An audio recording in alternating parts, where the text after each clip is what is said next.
Ya, izin merecord juga.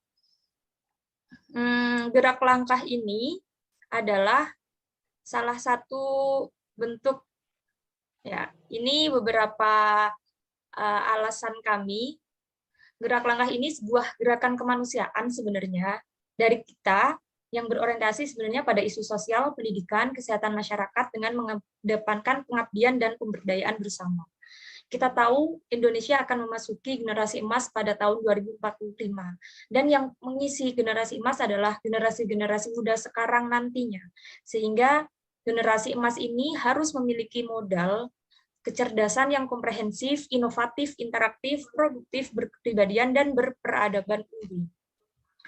Aspek-aspek tersebut harus disiapkan mulai dari sekarang dengan meratanya beberapa hal yang tadi disebutkan, dan kita berharap dengan gerak langkah ini adalah sebagai wadah berbagi dan mengabdi kepada seluruh lapisan masyarakat. Dan berbagai pertimbangan tersebut dan cita-cita tersebut, mari kita bersama-sama semangat berbagi kebaikan, menyemai harapan untuk kebahagiaan bersama, dan kita sama-sama menyiapkan generasi emas terbaik mulai dari sekarang, saat ini, dan di sini. Ya, kita juga memiliki akun media sosial, ada di Facebook, nanti silahkan diikuti, geraklangkah.id, juga ada di Instagram. Dan pada malam hari ini kita akan berbicara mengenai vaksinasi yang sedang dilakukan di mana-mana di Indonesia. Dan vaksinasi ini adalah sebuah pertanyaan, benarkah vaksinasi itu jawaban dari dari pandemi yang kita jalankan hampir 2 tahun ini, kita rasakan hampir 2 tahun ini. Selanjutnya data-data mengenai nanti pandemi, endemi, dan selanjutnya akan dijelaskan oleh teman kita, Sri Purwanti. Kepadanya kami persilahkan. Silahkan. Baik, terima kasih Mbak Ida atas kesempatannya. Di sini senang sekali berbagi sama teman-teman pada malam hari ini. Baik, langsung saja di sini saya akan menyampaikan materi terkait dengan epidemiologi atau persebaran COVID-19 di dunia ini. Nah, next slide. Ya, sekedap bentar-bentar. Aduh. Nah, kita tahu bahwa di dunia ini tidak ada satupun negara yang mendeklarasikan diri atau menyatakan dirinya bebas sama sekali dari COVID-19 ini. Artinya pandemi ini sudah menyeluruh ke seluruh dunia, tidak ada satupun negara yang sudah terbebas sampai dengan sekarang. 2 tahun sejak awal kemunculannya pada tahun 2019 di Wuhan. Nah, kita tahu bahwa data dari WHO, nah ini data yang saya ambil kemarin tanggal 29 September 2021, telah diketahui bahwa ada sekitar 232 juta sekian kasus konfirmasi COVID-19 dengan angka kematian sekitar 4.752.000 sekian. Nah, kalau kita hitung presentasinya itu sekitar 3% dari jumlah kasus, atau kalau misal kita ibaratkan, ketika ada 100 orang yang terinfeksi, maka kemungkinan 3% dari orang yang terinfeksi tersebut meninggal dunia akibat COVID-19. Nah, kebanyakan atau mayoritas orang-orang yang mengalami kematian atau meninggal akibat COVID ini dikarenakan beberapa penyakit komorbid yang kita ketahui seperti diabetes, kemudian hipertensi, dan lain sebagainya. Next. Nah, ini di Indonesia sendiri, kita tahu bahwa sekarang masih banyak kasus, dan dari awal kemunculan pandemi di negara kita, kira-kira bulan Maret tahun 2020 sampai dengan sekarang itu terdapat 4.213 sekian kasus konfirmasi dengan angka kematian sekitar 141.000. Nah, kalau kita hitung presentasinya ini agak sedikit lebih tinggi dari angka kematian global, yaitu 3,4 sekian persen. Nah, di sini kita ketahui bahwa tingginya angka kematian akibat COVID-19 ini bisa diakibatkan karena mungkin masih lemahnya sistem kuratif kita atau pengobatan kita dan lain sebagainya. Tapi di sini kita ketahui juga bahwa sebaran kasus COVID-19 di Indonesia ini sudah mencapai 34 provinsi yang ada di Indonesia, jadi tidak ada satupun provinsi di Indonesia yang terbebas dari COVID. Artinya baik di pelosok negeri kita, di ibu kota, dan di mana-mana di negara kita itu sudah ada COVID-19 ini. Nah, next aja, Mbak. Nah, ini sedikit angin segar ya, bahwa pada akhir bulan Agustus sampai dengan September sekarang terjadi penurunan kasus yang lumayan signifikan. Ini alhamdulillah mungkin disebabkan karena intervensi yang dilakukan oleh pemerintah itu cukup untuk menurunkan angka kejadian kasus. Dan kita ketahui bahwa Juni lalu itu terjadi puncak-puncaknya pandemi, bahkan rumah sakit, kemudian fasilitas kesehatan kolaps atau hampir diporak-porandakan gitu ya akibat COVID-19 ini, sampai pasien tidak mendapatkan ruang perawatan, kemudian stok oksigen menipis dan lain sebagainya, yang sangat menyedihkan itu. Nah, apa sih upaya-upaya yang sudah dilakukan pemerintah sampai bisa menurunkan angka kasus dari puncak level pandemi sampai dengan kasus melandai seperti ini? Nah, di public health emergency kita kenal istilah 5 level prevention atau 5 level pengendalian.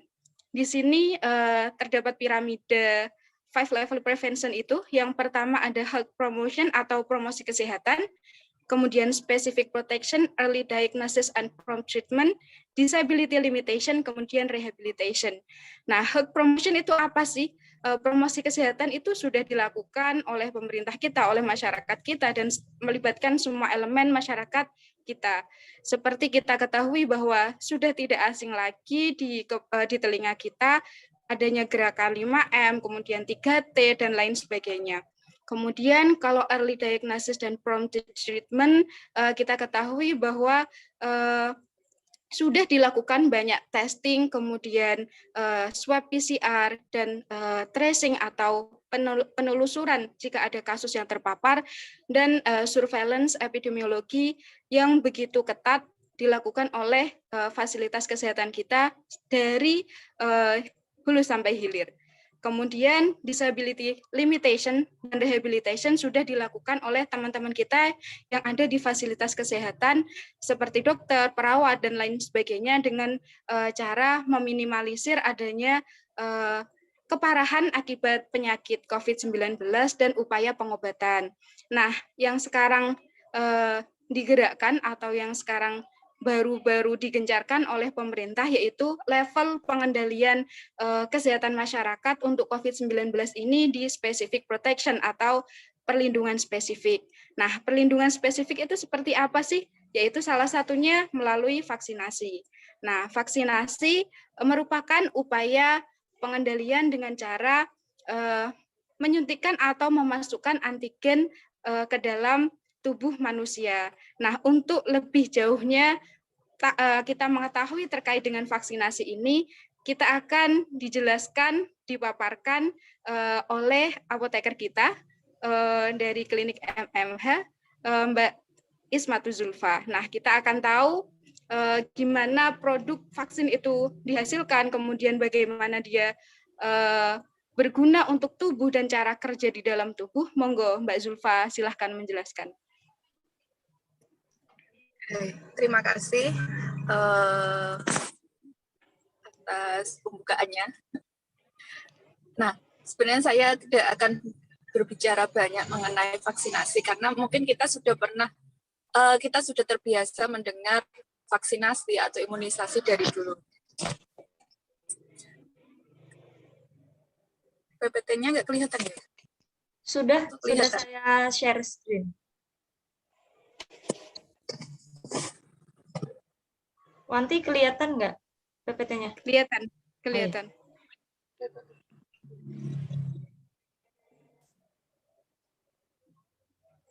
Oh iya. Kelihatan soalnya nggak tahu kenapa. Oh iya, nggak apa-apa. Teknis. Oke. Untuk vaksinasi sendiri sebenarnya bagian dari imunisasi. Kalau vaksin itu adalah zatnya, kalau vaksinasi itu berarti usahanya untuk memberikan vaksin pada seseorang agar seseorang itu kebal terhadap suatu penyakit. Nah, biasanya ini tidak semua penyakit divaksinasi, hanya penyakit-penyakit tertentu yang bisa divaksinasi. Kalau yang sudah pernah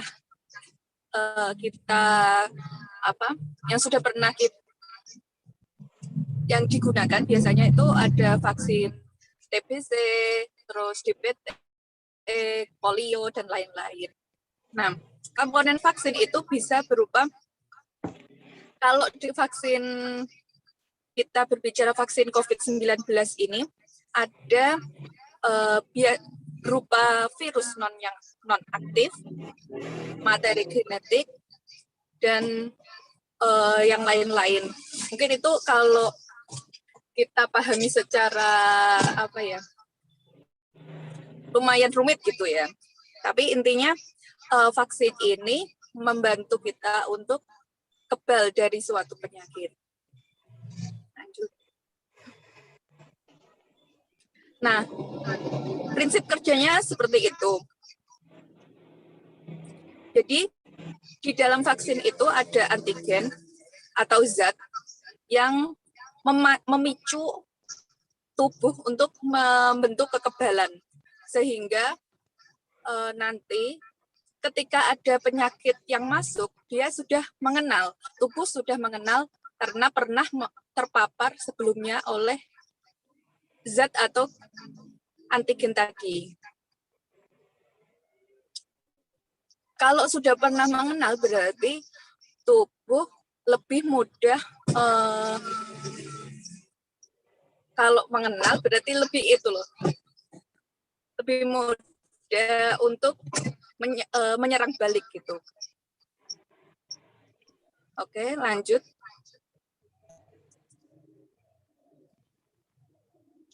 Nah, akhirnya terbentuk respon imun tubuh yang menghasilkan antibodi. Antibodi inilah yang berguna untuk melawan penyakit. Boleh dilanjut lagi?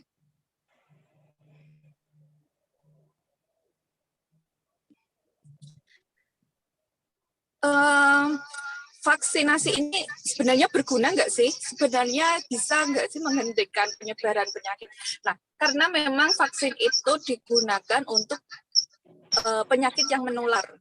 Hanya untuk penyakit yang menular, seperti tadi TBC, cacar. Nah, terus pada tahun ini vaksinasi COVID. Bukti-buktinya apa? Vaksin bisa menghentikan penyebaran penyakit. Tahun 1974 dilakukan imunisasi cacar. Terus kemudian dari imunisasi ini mampu mengeradikasi. Kemudian tahun 2014 juga sudah dilakukan imunisasi polio. Sehingga pada tahun 2014 itu bebas polio. Itu sebenarnya sudah lama memang dilakukan, 1972 dan seterusnya.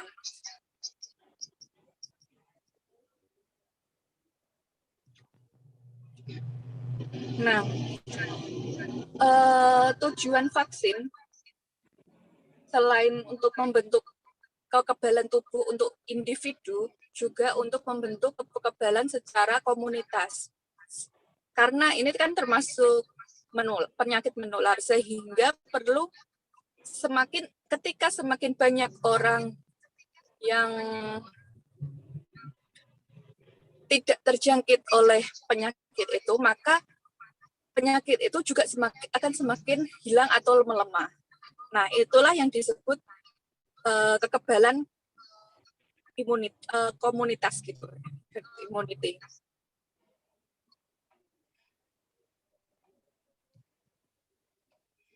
Bisa dilanjut. Nah, kalau kita pernah mendengar vaksinasi COVID tidak membantu membantu seseorang untuk kebal dari vaksin, dari COVID. Ada yang sudah divaksinasi tapi malah kena COVID-nya. Ini sebenarnya belum terbentuk, kemungkinan belum terbentuk kekebalan, sehingga mungkin pada saat vaksinasi, zat yang dimasukkan atau vaksin tadi itu malah membentuk penyakit itu. Tetapi jika vaksinasi sudah jika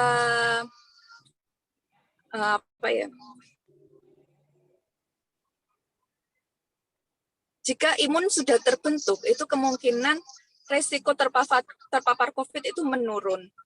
Kemudian resiko di orang-orang sekitar kita yang kemungkinan tidak bisa divaksinasi juga akan turun, sehingga dapat menyelamatkan hidup banyak orang. Oke. Nah, ini jenis-jenis vaksin COVID yang sudah beredar di Indonesia. Perbedaannya, lanjut saja.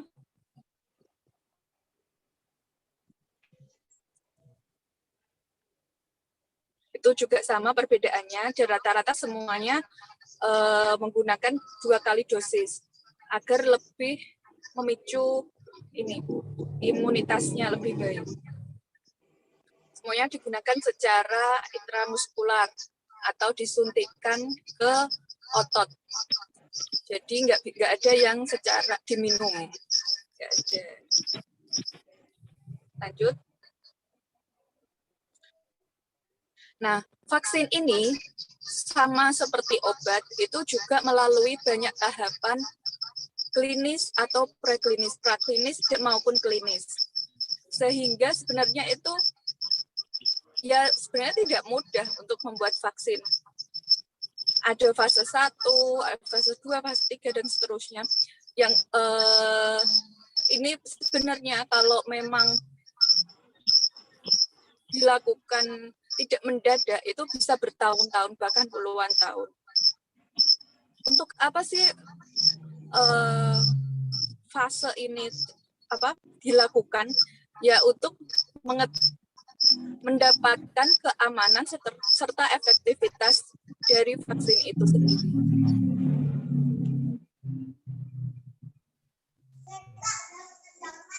Oke, lanjut. Maaf. Nah, untuk mengetahui nah, karena kita mungkin tahu ada vaksin yang malah menyebabkan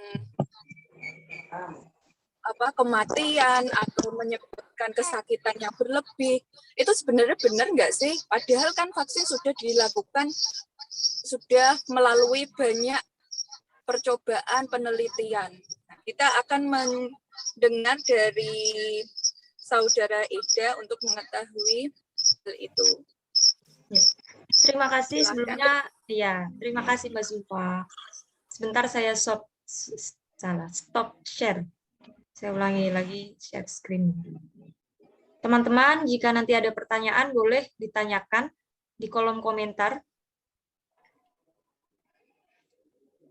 Nah, menjawab tadi mengenai pertanyaan-pertanyaan di masa-masa seperti ini, apalagi dengan sangat mudahnya menerima informasi di media sosial, tentu kita sering sekali mendengar pertanyaan-pertanyaan di sini, atau bahkan juga berita-berita yang sebenarnya mengkhawatirkan. Kita akan membahas mengenai itu. Kita tahu berita seputar vaksinasi di media. Apa sih banyak beredar berita yang ada? Yang pertama adalah dulu ada viral uang koin bisa menempel di bekas suntikan vaksin ini. Apa ini benar? Jawabannya adalah salah. Ini adalah berita hoax. Lagi-lagi ada juga berita yang mengatakan bahwa vaksin COVID itu menyebabkan kematian dini. Benar tidak? Ada juga yang mengatakan karena tadi sudah dijelaskan, tadi vaksin Sinovac itu dia kurang ampuh dan yang lain-lainnya juga. Kita akan membahas. Fatwa kehalalan MUI, sebenarnya MUI sudah memfatwakan bahwa vaksin dari Sinovac ini dia sudah pasti halal. AstraZeneca ini diberikan fatwa kalau dia penggunaannya boleh digunakan, fatwa terakhir tersebut, dan vaksin-vaksin yang lain juga selain dari persetujuan MUI ada juga persetujuan dari BPOM. Apakah vaksin ini pasti dia aman? Dipastikan pasti aman. Kenapa? Karena vaksin itu adalah diproduksi massal dan sudah melalui proses-proses yang sangat panjang, sehingga tidak mungkin vaksin diterima dalam 1 bulan penelitian langsung, itu tidak, tapi melalui proses yang sangat panjang, termasuk dari BPOM RI, dari LPPOM MUI, dan sebagainya. Dan ketika ada vaksin yang belum selesai penelitiannya dan diterima, itu ada persetujuan penggunaan pada masa darurat atau emergency use authorization. Nah, keamanan vaksin ini juga sudah dijelaskan untuk dahulu memang vaksin pertama difatwakan digunakan itu untuk orang-orang 18 tahun ke atas, tapi sekarang ibu hamil sudah bisa, ibu menyusui juga sudah bisa. Bahkan mungkin nanti bisa juga untuk anak-anak di bawah 12 tahun. Ini keamanan vaksin bagi ibu hamil, ada beberapa kriterianya, ada yang usia kandungannya juga, keidealan, dan sebagainya juga. Nah, yang perlu diperhatikan nanti sebelum vaksin adalah harus mencari informasi yang akurat, berkonsultasi dengan dokter, dan pastikan tubuhnya sehat. Kenapa? Karena kita tidak tahu kondisi tubuh kita seperti apa kalau kita tidak konsultasi dengan dokter. Bisa jadi kita sebenarnya hipertensi atau ada darah tinggi dan sebagainya. Selanjutnya saat vaksin, saat pas di tempat vaksin kita harus mengikuti protokol kesehatan dan berterus terang tentang kondisi di sini. Sesudah vaksin, kita simpan buktinya dan tetap melakukan perintah pemerintah untuk melakukan protokol kesehatan. Nah, berapa sih kekebalan tubuh? Apakah ketika kita sudah vaksin sudah bebas bepergian, misal ke Jakarta atau nanti kita mau keluar negeri? Tidak. Vaksin itu tidak bisa langsung, tetapi responnya itu setelah dosis pertama itu tidak cukup kuat. Ditambah, maka vaksin itu ada 2 dosis, dan setelah 2 dosis itu pun nanti akan ada penurunan keefektivitasannya setelah 3 bulan. Jadi vaksin itu tidak melindungi 100%. Nah, ketika kita demam gimana? Ketika demam lebih dari 37,5, maka vaksinnya ditunda. Nah, ada juga namanya KIPI atau kejadian pasca imunisasi. Kejadian ikutan pasca imunisasi itu ada menggigil, sakit kepala, demam ringan, kelelahan, nyeri sendi, dan nyeri injeksi. Tapi untuk teman-teman yang belum vaksin, apakah harus takut dengan kejadian ini? Tidak, karena tidak semua orang merasakan apa yang orang lain rasakan dengan kejadian KIPI ini. Jadi masing-masing orang beda dalam kejadian ikutan ini, atau bahkan ada yang sama sekali tidak apa-apa. Nah, KIPI ini tadi juga ada berita yang menegaskan bahwa ketika habis divaksin itu meninggal, benar apa tidak? Dijelaskan oleh Komisi Nasional Komisi Nasional dari KIPI itu bahwa sampai saat ini tidak ada yang meninggal karena vaksinasi COVID. Ketika dia meninggal itu pasti ada penyakit penyerta lain. Jadi bukan gara-gara COVID. Seperti itu. Nah, ketika sudah divaksin, tetap harus melakukan protokol kesehatan. Dan tidak lupa tetap melakukan vaksinasi, karena dari vaksinasi tersebut kita nanti akan mendapatkan herd immunity. Nah, setelah vaksin tadi selesai, sekarang kita akan membahas apakah vaksin selesai ini di masa pandemi akan masuk ke masa selanjutnya, yaitu masa endemi. Kita akan lanjut ke pemaparan selanjutnya. Silakan. Next. Ya, saya buka ya. Oh ya, mohon maaf, Mbak Wanti, nanti waktunya 3 menit. Terima kasih. Oke, baik Mbak Ida. Di sini tadi disinggung sedikit sama Mbak Ida ya, bahwa pemerintah menggadang-gadang bahwa dari masa pandemi ini akan berubah atau mengalami transisi ke masa endemi.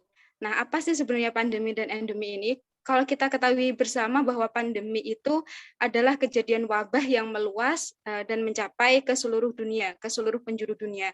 Nah, ketika suatu penyakit sudah berubah status dari pandemi menjadi endemi, berarti masyarakat atau persebaran COVID yang ada di masyarakat itu sudah sangat menurun dan hanya terjadi beberapa kasus saja di dunia.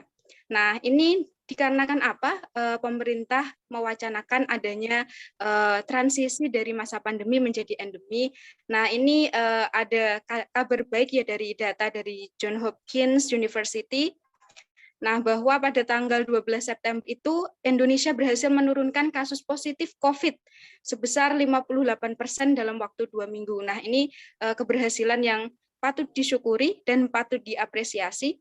Kemudian masyarakat dunia juga sudah luar biasa hegemoninya, bahwa mereka sudah melakukan perhelatan konser misalnya kalau di luar negeri itu, kemudian perkumpulan dengan banyak massa itu sudah diperbolehkan meskipun dengan protokol kesehatan yang ketat. Kemudian kondisi global pun semakin kondusif, artinya sama seperti Indonesia di dunia manapun sekarang kasus COVID-19 itu cenderung melandai.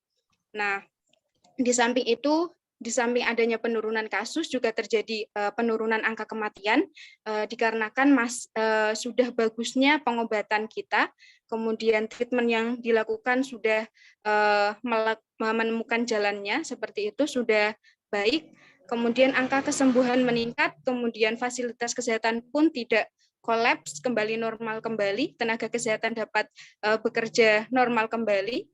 Nah, dan yang paling penting adalah gerakan vaksinasi yang masif dilakukan oleh pemerintah. Nah, di sini dengan adanya gerakan vaksinasi tadi diharapkan dapat menyumbang atau dapat melakukan perubahan atau merubah kondisi dari pandemi menjadi endemi itu. Nah, tapi ketika kita mewacanakan adanya pandemi menjadi endemi ini, kita juga harus melakukan assessment atau pengkajian lebih lanjut kenapa suatu penyakit itu bisa berubah status dari wabah menjadi endemi yang hanya kejadian tidak meluas seperti itu. Nah, di sini epidemiolog dari Griffith University, Diki Budiman itu menyatakan bahwa syarat status COVID-19 dapat menjadi endemi diantaranya penularan per hari hanya 1 kasus per 1 juta penduduk, sementara kita tahu bahwa penularan kasus COVID di dunia sampai saat ini masih jauh dari 1 kasus per 1 juta penduduk. Kemudian tingkat keparahan akibat penyakit ini semakin menurun dengan vaksin atau antivirus, kemudian fasilitas kesehatan juga semakin membaik kondisinya, dan yang paling penting adalah cakupan vaksinasi yang minimal mencapai angka 85%, meskipun pemerintah mentargetkan untuk Indonesia sendiri pada tahun ini belum sampai 85%, masih pada tahap sekitar 70%. Nah, ini ketika kita tengok, ini data diambil dari tanggal 19 September ya. Kalau sekarang mungkin sudah jauh melebihi angka ini. Penduduk yang divaksin dengan dosis pertama itu mencapai 45 juta sekian, dan kemudian yang divaksin ini datanya sekitar 21,7%. Nah, untuk mencapai angka 7%, 70%, apalagi sampai 85% itu masih sangat jauh. Jadi ketika kita mengharapkan status pandemi berubah ini, mari kita sama-sama mensukseskan program vaksinasi dari pemerintah dan sama-sama datang ke fasilitas kesehatan terdekat untuk melakukan vaksinasi ini dengan kesadaran penuh tentunya dan tanpa paksaan seperti itu. Nah, mungkin untuk pemaparannya sampai ini dulu ya teman-teman. Dan kalau misal ada pertanyaan atau sesuatu yang mengganjal, bisa ditanyakan baik melalui kolom komentar maupun pertanyaan dengan raise hand di Iya. Zoom ini. Terima Monggo. kasih. Ngapunten ingkang kathah ini ketinggalan karena masih baru Zoom-nya tinggal 40 menit dan sudah sebentar lagi 1 menit